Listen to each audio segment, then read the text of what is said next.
Fala família, beleza? Tudo bem? Mais um dia de aula, vamos iniciar. Hoje eu quero dar como se fosse um resumo de tudo que a gente aprendeu e acrescentar algumas coisas.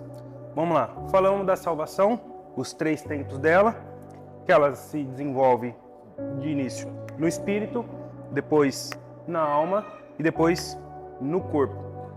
Falamos também da parte jurídica, né, que tem a ver com o que Jesus fez, na orgânica, que tem a ver com o que a gente faz. E vamos lá. Hoje eu quero começar a desmistificar, porque a gente ouve muito hoje falar assim, ó, e a salvação, perde ou não perde? Aí uns ficam falando assim, perde, outros ficam falando, não perde. E fica aquela toda briga, né? Fica aquela confusão toda. E agora, perde ou não perde? Eu vou falar que perde e que também não perde. Ambos estão certos. Qual que é a divergência que o pessoal tem? Quando a gente fala da salvação do Espírito, a gente não perde. Então toda vez que a pessoa lê os textos e vê a parte que está falando sobre a salvação do Espírito, essa parte não perde. Ela aprendeu mais sobre a salvação do Espírito. Quando ela vê a parte da salvação da alma, quando ela vê mais os versículos e os textos que falam sobre a salvação, ela entende que a salvação se perde. E aí está a confusão. Mas o que eu vou vir desmistificar é o seguinte. Normalmente uma pessoa que não tem essa profundidade do assunto, ela vai querer entender a salvação como céu e inferno. Então quem vai para o céu está salvo e quem vai para o inferno, condenação eterna e está condenado e não tem mais chance para ele, vai queimar no fogo e tudo mais. Por isso que quando é para um tipo de uma pessoa com esse tipo de pensamento, eu vou falar que a salvação, ela não se perde. Impossível perder a salvação. Porque quando a salvação é salva aqui, não existe mais inferno para você. Lembra que a gente colocou que aqui a gente foi comprado.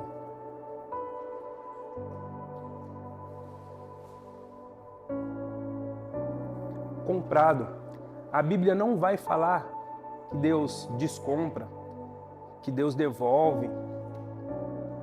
Então a gente foi comprado. Não tem como reverter mais isso aqui, ó. Só que o que acontece?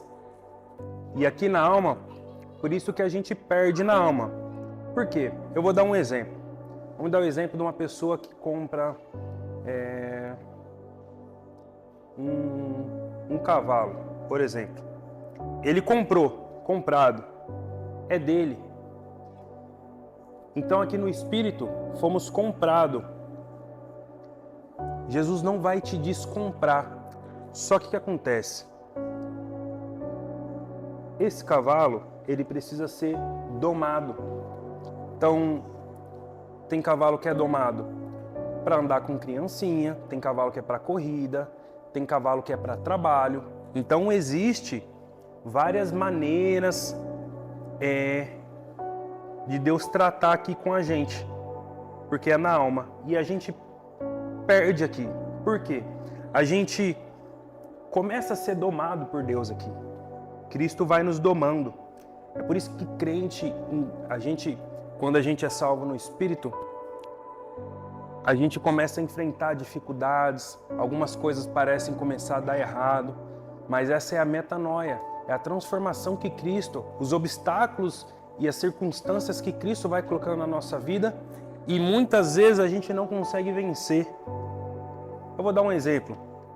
A pessoa tem um problema com um certo vício. E aí, ela é salva no Espírito, e aí ela fala, não, agora eu não vou ter mais esse vício. Então está começando a transformação na alma dela, a salvação da alma. Para com esse vício. E de repente, com uma decaída, uma situação difícil, ela retorna para o vício. Então ela está perdendo a salvação, está regredindo. Isso falando da alma, o Espírito já está garantido. Não tem a ver com... aqui não tem a ver com o que a gente faz, tem a ver com o que Cristo fez. E aqui tem a ver com o que a gente faz. Então, a gente sempre acaba retornando para um vício ou fazendo algum delito que não é para a gente fazer. Então esse processo aqui, ele é lento, a gente, que nem eu falei, que nem um cavalo, você vai lá, tá domando, aí o cavalo dá uma recaída, você vai de novo e assim vai. Aqui é um processo que às vezes ele sobe, às vezes ele regrede, então aqui a gente perde. E esse aqui que é no corpo, que seria o quê? Nosso corpo era para ser eterno e a gente morre. Então aqui não tem muito a ver com a gente, porque a gente vai receber, é um resultado deste, né? Com esses dois aqui, primeiro esse, depois esse, e aí vai resultar que Cristo vai nos dar um corpo glorificado, salvação do corpo, ele não vai morrer mais, não vai degradar, não vai adoecer.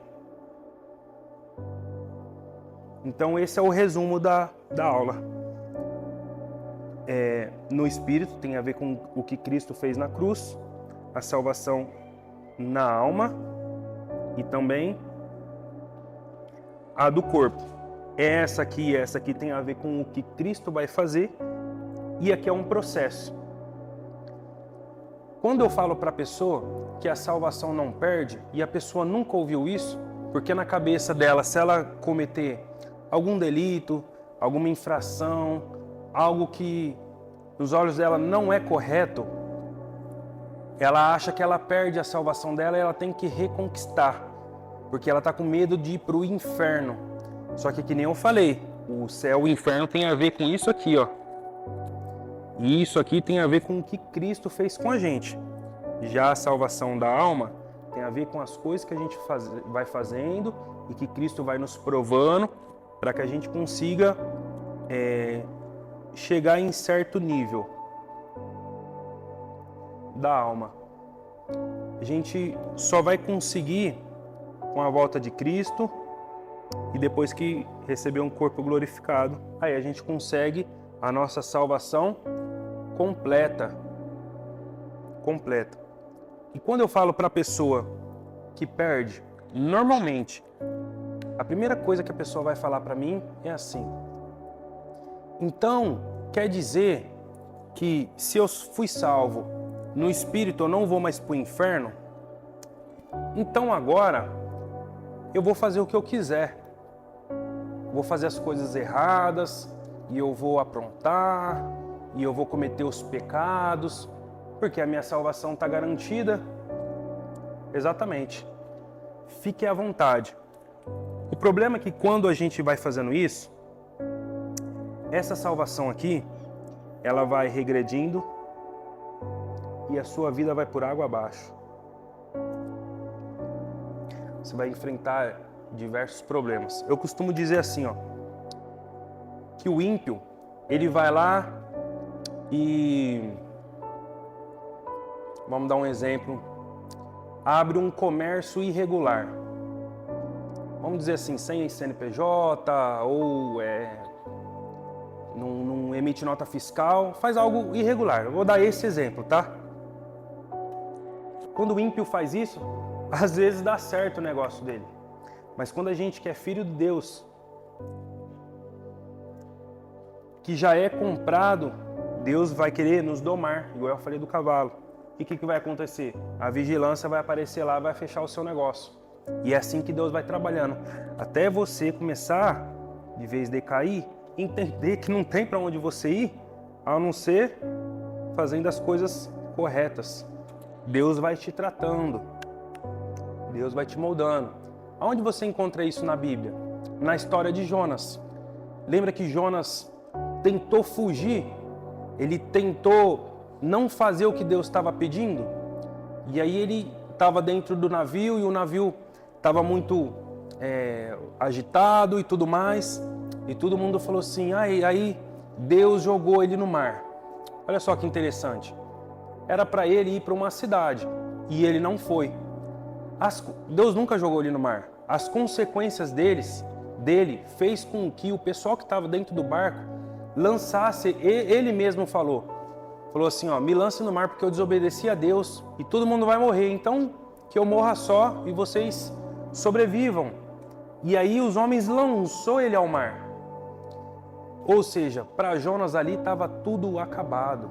Acabou a vida dele. Um mar agitado. Eles não estavam mal sobrevivendo no barco. Imagina ele no mar, sozinho.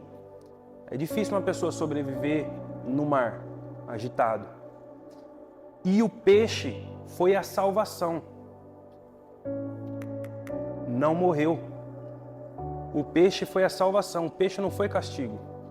O castigo foi a própria consequência dele, das pessoas e ele ter se lançado ao mar. Lançaram ele ao mar porque ele pediu. Quando ele cai na areia, depois de 3 dias o peixe solta ele, todo mundo acha que solta ele em Nínive. Só que Nínive, se você colocar no mapa, Nínive não tem praia. A praia mais próxima de Nínive, se eu não me engano, ela tem 300 quilômetros. Ou seja, assim que Deus salvou, quando Deus salvou a Jonas, e ele viu que a salvação dele estava indo por água abaixo, e depois de toda aquela circunstância, de todo aquele desespero, mesmo assim Deus ajudando ele, ele viu que ele tinha aqui ó, o que ele fez? Deus não obrigou, porque parece que Deus obrigou, né? Não, joga ele no mar, vamos fazer o peixe comer ele. Aí ele fala assim, não, agora eu vou pregar lá. Não, ele só foi para Nínive. Nínive estava longe da praia, ele andou 300 por gratidão, por Deus ter salvado ele da morte. Foi pura gratidão. Ele saiu de lá e foi lá para Nínive pregar por gratidão. E aí começou o processo da alma dele. Você está vendo que quando a gente não faz as coisas certas, as circunstâncias da vida vai jogando a gente para baixo. E Deus quer que a gente faça as coisas certas para as circunstâncias da nossa vida e para cima. Então toda vez que a pessoa fala assim para mim, e se eu pecar? Fica à vontade, as consequências vão vir. As consequências não são fáceis, são difíceis. Então faz as coisas certas. E veja bem, toda vez que alguém fala assim, então eu vou aprontar, a gente tem que tomar muito cuidado com isso. Por quê? Às vezes é o que está no seu coração. Tire isso do seu coração, porque, mas e se eu voltar e ir para balada então? Não vai ter problema. É isso mesmo, irmão, que está no seu coração? Voltar para a balada? Às vezes a sua mente já está caída. Você só não vai por medo, mas no seu coração você estaria lá. Então, veja bem, hoje eu tenho entendimento disso e eu sei que eu não vou mais para o inferno. E você que é salvo no Espírito, não tem mais... E por que eu não cometo as coisas erradas? Porque isso está acontecendo aqui, depois que eu comecei a fazer as coisas certas, minha vida,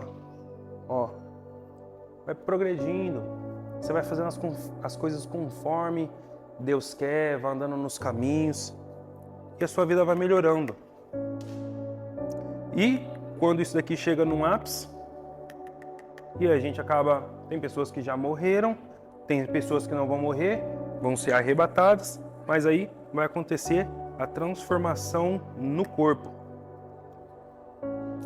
Para falar sobre essa questão de... Mas e agora? Então quer dizer que eu posso pecar, que eu posso fazer as coisas e não vou para o inferno? Para a gente entender isso, eu tenho que abordar 3 assuntos, que vai ficar para a próxima aula. Quais são os 3 assuntos? São assuntos que parecem ser a mesma coisa, mas não é. Que é o pecado, pecados e o pecador. Para a gente entender essa questão de delitos que a gente comete, certo e errado, a gente vai ter que entender esses 3 aqui, que parece que é a mesma coisa, mas não é. Só que esse aqui vai ficar para a próxima aula, beleza? Grave, isso aqui vai ser muito importante. Pecado, pecados e pecador. A diferença disso aqui, isso aqui é muito importante. Bom, a aula de hoje é isso. Se você tiver alguma dúvida, pode entrar em contato. E é isso. Obrigado, valeu pela sua atenção. Até a próxima.